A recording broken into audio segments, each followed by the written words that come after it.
G'day guys, welcome back to Red Trucks. This is a Father's Day vlog which occurred last Sunday. It was Father's Day in Australia. So here we are getting on board the bus from our little suburb.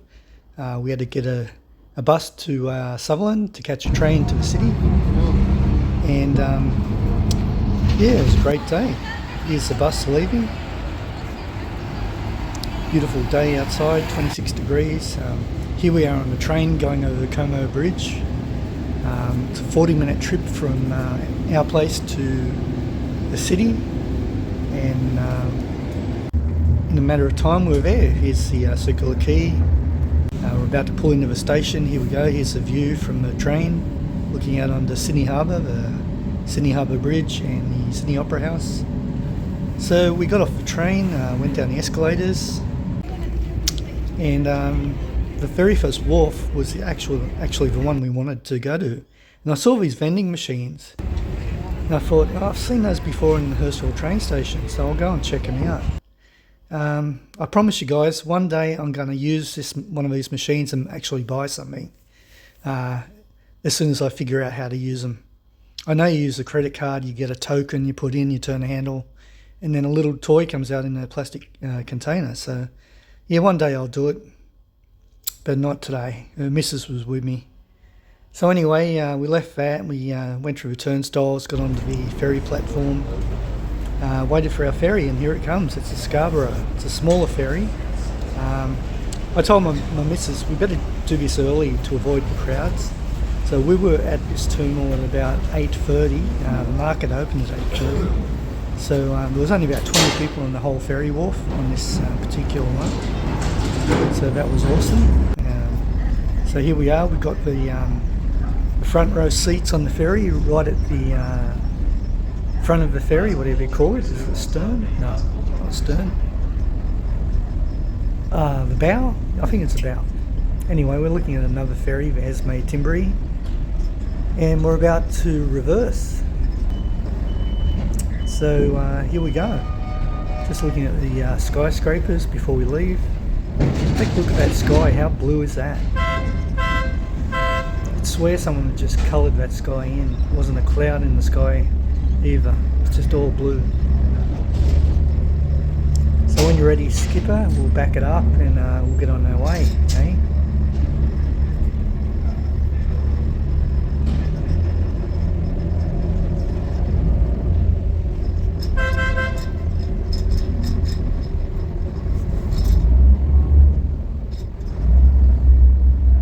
So you can see the bow there of the ferry. We're going to swing around to the left in a minute, and you'll get a view of some more buildings. There's some more buildings on the right, but here we go on the left.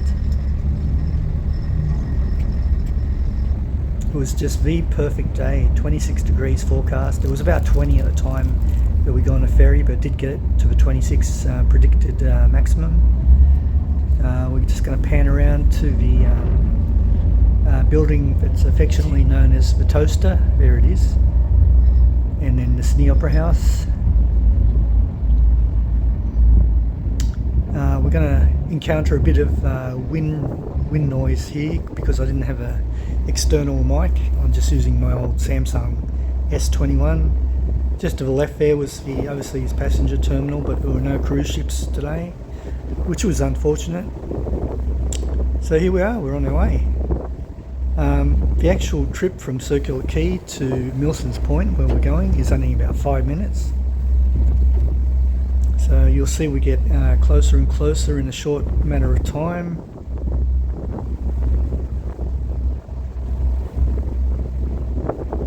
Yeah, I've never been on a ferry that's so deserted. It was, I think, about 10 or 15 people got on board. Normally it's packed to the rafters, and it's you know, we're packed in like sardines and you can't get outside to get a good view, but today, due to some good planning by me, we've got the front row seats. You can go on the tour on top of the Harbour Bridge, the very top arch. You can pay about, I think it's $350 to $400. They give you a pair of overalls and you walk up the stairs, and then you climb up the arch on the Sydney Harbour Bridge. I've never done it myself, It's on my wife's bucket list. I guess I'll get roped along to do it one day. But yeah, you can climb right along the top arch where those flags are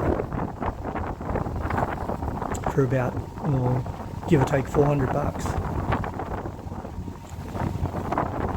So we're about almost halfway there. The sea was pretty calm that day, not very choppy.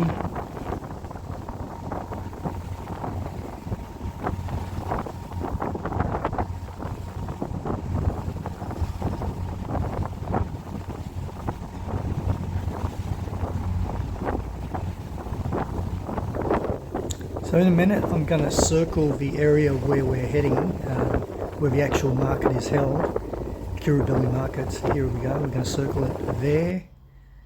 So that's where we're going to go eventually when we get off the ferry.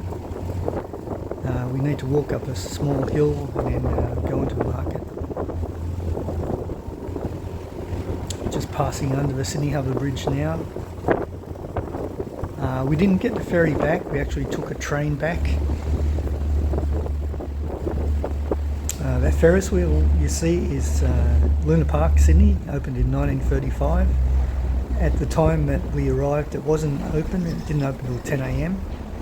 Otherwise the Ferris wheel would have been spinning around. There's the Luna Park face. So we're about to disembark the ferry and here we are at Milson's Point. So there goes the Scarborough, thanks for the lift mate. Panning around to the Harbour Bridge, Milson's Point sign, Luna Park face. So we are going to go up this small set of stairs and we're in the market. Yeah. I'm not going to do much talking here guys, only when the music is playing I've got to talk over it due to copyright restrictions.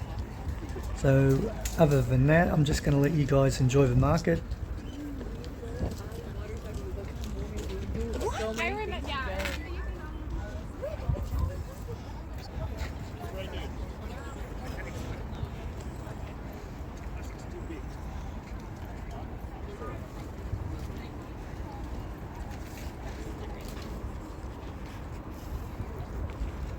Believer.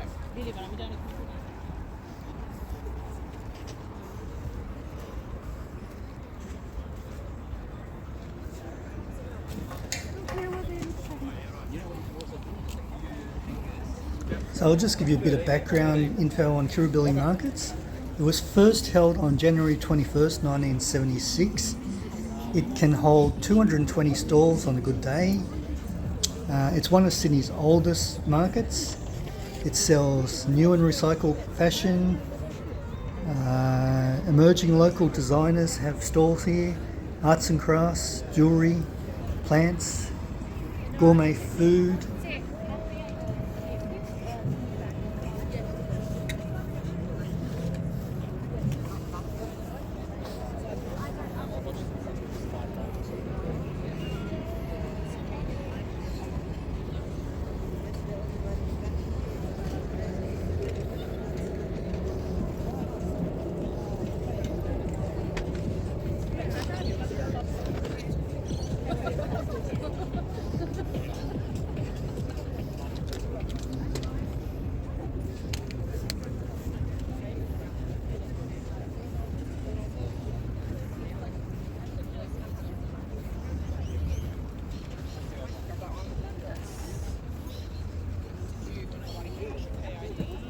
Yeah, exactly.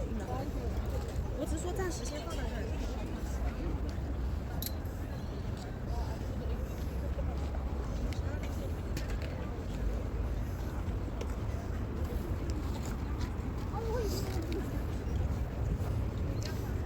So I was hoping to find some sort of diecast model, either a car or a truck, something that I could take home as a souvenir from this market. But try as I might, I searched and searched and I did not find one single diecast car all day at this market. A bit disappointing.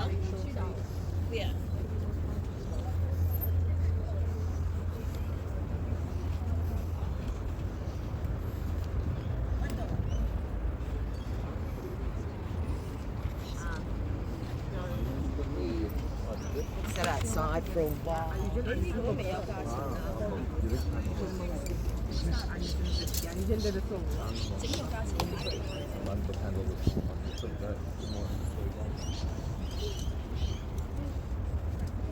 I would have speeded this part of the market up, but apparently 40% of my viewers are women, so I thought I'll keep this part in just for the women viewers. Guys, if you're a bit bored of this, you can fast forward to near the end where I actually see some real fire trucks and some diecast models when I go to Hobbyco in the city.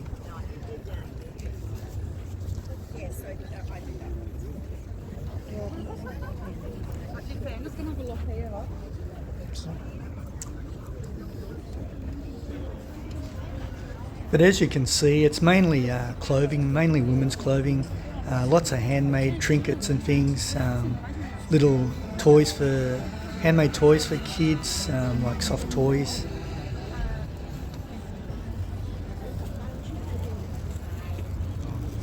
So that was that section. We're about to go into the tunnel section, which is undercover.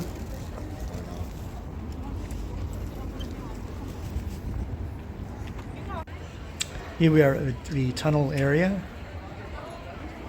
I wasn't following this blonde woman in front of me. She just happened to be walking in front of me and staying there for some reason, even though I sort of duck in and duck here and duck there trying to get away from her, but she just stayed in front of me.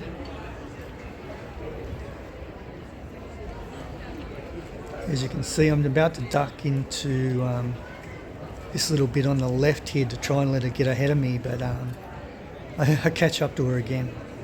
So I'll just wait a few seconds here, get out, but she stopped as well.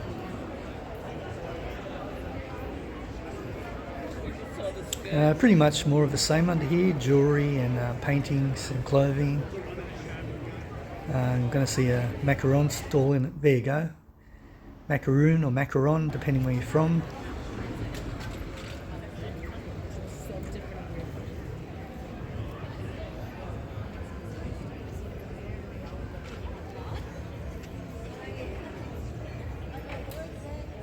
So there's a street out there. Later on I do go out there for a walk around and I find some really fantastic things out there, which you'll see soon.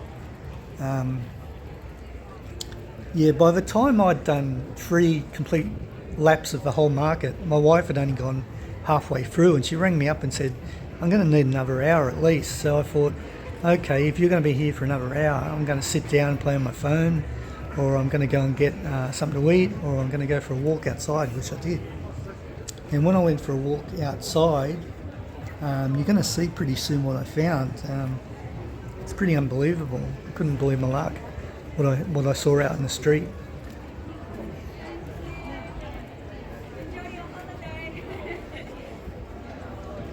So there's some phone cases, some postcards, I think they were, or maybe books, can't be sure, some paintings. We didn't actually buy any food to eat at this market. We were saving our appetites to get back to the CBD.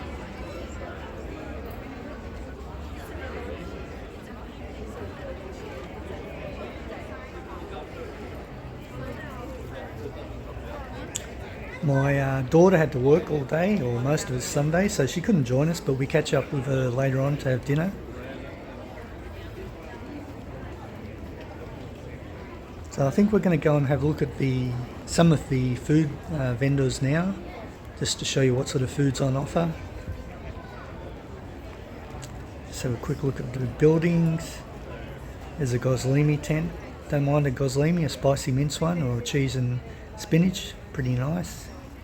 It's a spot. They had Chinese dumplings, pizzas, they had a barbecue going. So yeah, there's the food vendor. So after this, I went out on the street, walked around the street, and look what I happened to find.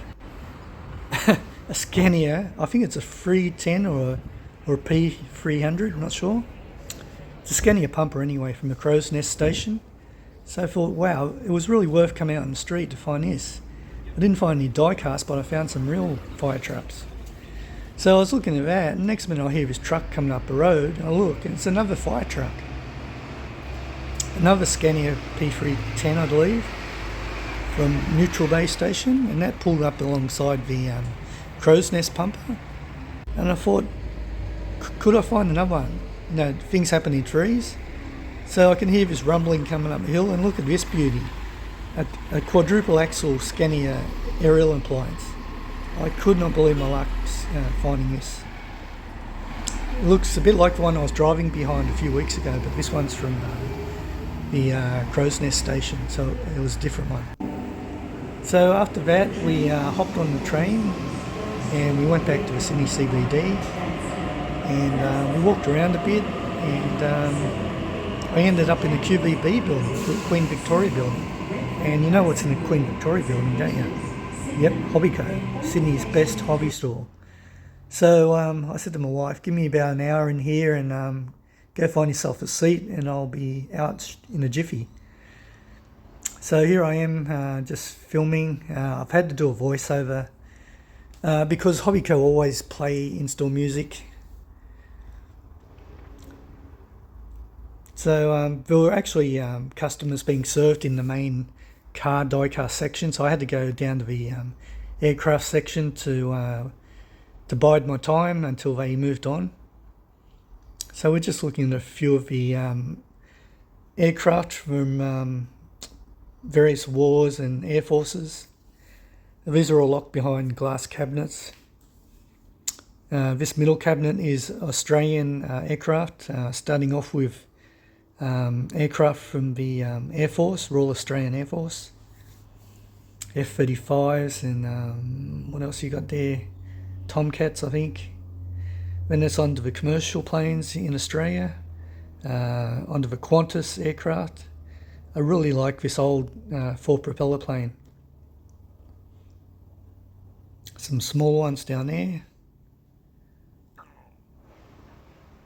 I filmed these a few times, so every time I come in a Hobbyco, I do a bit of filming. Yeah, love that one with 4 propellers. I'm not sure what sort of plane it is, but there's a 747. So then it was onto these humongous scale models. I think they were RCs, remote controls, I'm not sure. But they were massive. Imagine buying one of those and trying to get it home on a train. Then it was on some majorette gift packs, gift sets. They had various offers throughout the store. That one was 50% off. As I said before, it was Father's Day. I'm not sure what these are, if you actually have to build them or they're already made. Yeah, I'm just not sure. I didn't have a good look. I was still trying to kill some time because behind this aisle is the main diecast cabinet, which I was trying to get to, but the people were still there. Here's some choppers and motorcycles. So I've been coming to Hobbyco probably for 40 years at least. It's a go-to hobby store in Sydney. Now we're looking at some scale electric slot cars. Also some from Carrera, I think. And I know Big Keg's watching. G'day, Big Keg. I'm about to show you one that I'm sure you don't have. There you go. I think it's a Lightning McQueen slot car. I think it was only about 70 or 80 bucks. So yeah, a whole couple of cabinets full of slot cars. I was never big into scale electric. I was more an AFX guy. Used to modify AFX slot cars and race them. So we're getting close to the good stuff now. I was sort of inching my way up the cabinets to the main diecast cars. These tarmacs, I didn't see these here last time I was in the store, so it's good to see they got some different brands. You can see the prices, I think. You might have to zoom in. I can't see the prices on my little phone screen here while I'm doing the voiceovers, so you'll have to check them out for yourself.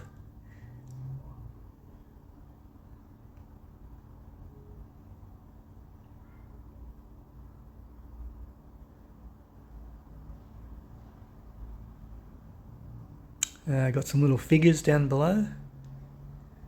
I don't see a lot of figures in Australian hobby shops. Yeah, they're just, I don't know if they're not popular or they're too expensive. I'm not sure why. Starsky and Hutch car. Robotech, whatever that is.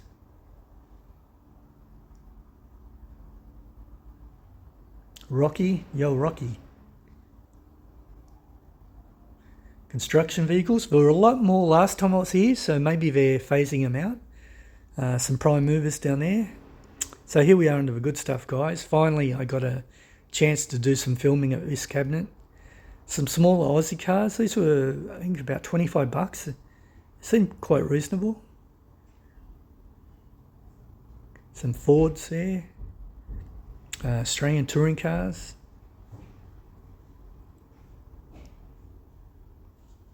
Some Aussie classics there. Some FJs maybe. Some Tirana XU1s.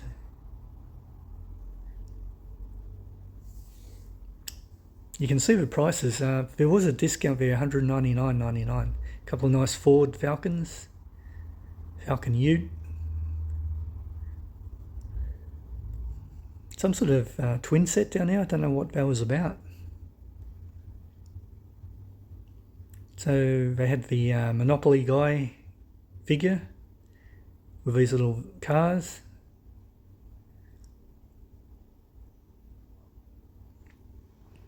Looks like some Valiants up there, were they?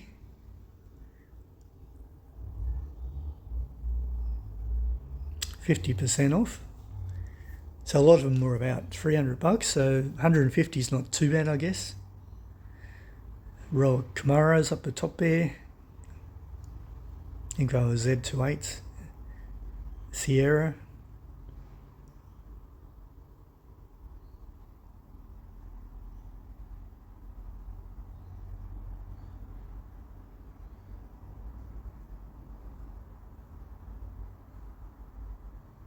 Lots of old Camaros. Z28s. Not sure why they're all different prices.